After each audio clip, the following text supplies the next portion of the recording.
People forget all the time.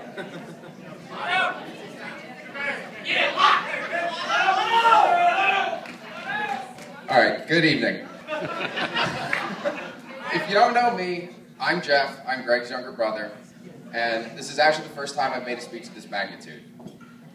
I feel only slightly better knowing that I'm not the only one in the room who is apprehensive. But then again, Laura, you just married my brother. Before I get into the swing of things, this has been the first time I've ever been asked to carry out best man duties. While it has been an honor, I didn't realize how nerve-wracking it could be till now. This must be the 5th time today I have left the warm seat with several pieces of paper in my hand. Now, it was brought to my attention that the best man speech should not take any longer than it takes the groom to make love. So, ladies and gentlemen, not wanting to disappoint, can I ask all of you to raise your glasses as we toast to Mr. and Mrs. All right. I'm just kidding. Let me take a moment to say thank you to a select group of people who made today very special. First of all, thank you to each and every one of you who made the trip here today and to help celebrate this joyous occasion.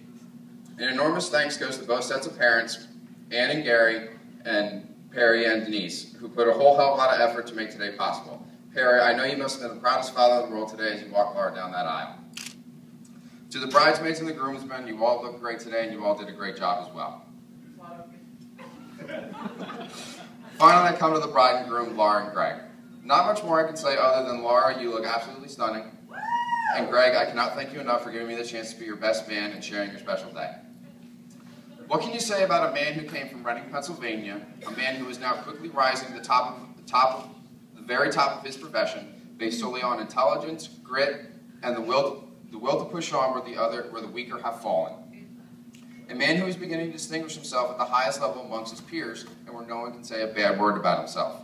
But that's enough about me. Who I'm really here for this evening is to talk about my brother Greg.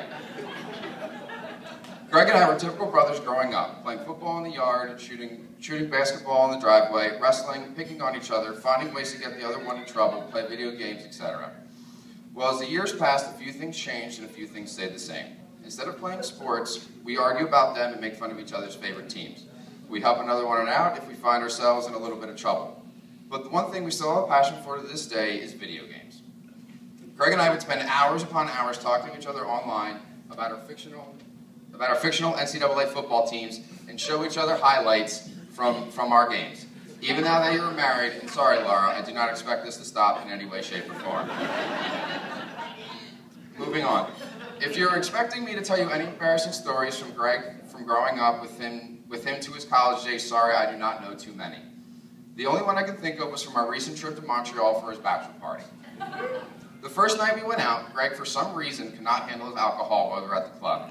I found out the next day that Greg threw up underneath the bar, only to continue to drink more throughout the night and not get kicked out.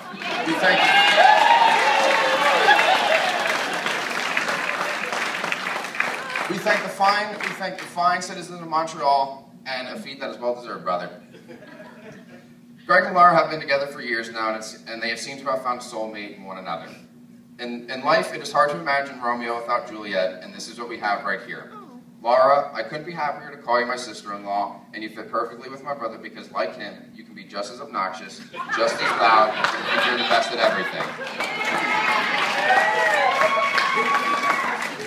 Only thing that we need to change is by the time that Jeopardy comes on, you want to go to bed. My grandmother stays up till 2 a.m. sometimes, and she's in her 80s. But anyway, even though I'm not married, I find it only fair that I offer you both a bit of advice for the future. But first I ask Laura that she places her hand on the table, and Greg, I ask you to place your hand on top of hers. Laura, some things you need to remember are, a man will treat you right and always stand by your side. A man will comfort you in times of trouble. A man will shower you with gifts and compliments. A man will please you and grant you every request. Greg, here's a few things to consider. Somebody once said marriage is a 50-50 partnership, but anyone who believes that knows nothing about women or fractions. Never forget these 3 magical words. You're right, Laura. The best way to remember your anniversary, forget it once. But please remember, Laura, don't keep him in the doghouse for too long. You never know what treats the woman next door might have.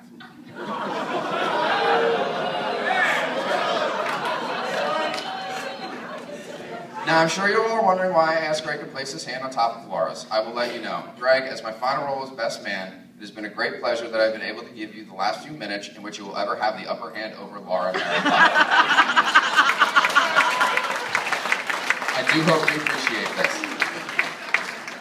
In closing, with all joking aside, there are no words that can express how happy I am that you two have tied the knot today. I know that I am sure everybody else in here would agree with me. Greg, you could not have made a better choice than Laura. For me, as I said earlier, it has been a great honor to be your best man today.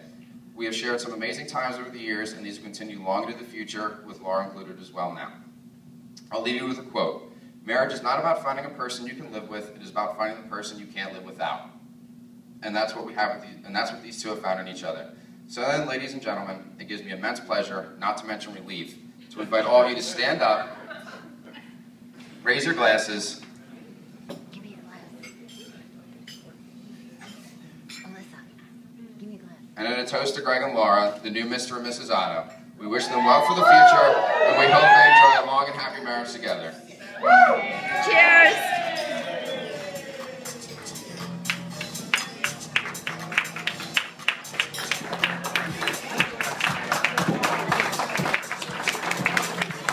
Ladies and gentlemen, enjoy your dinners.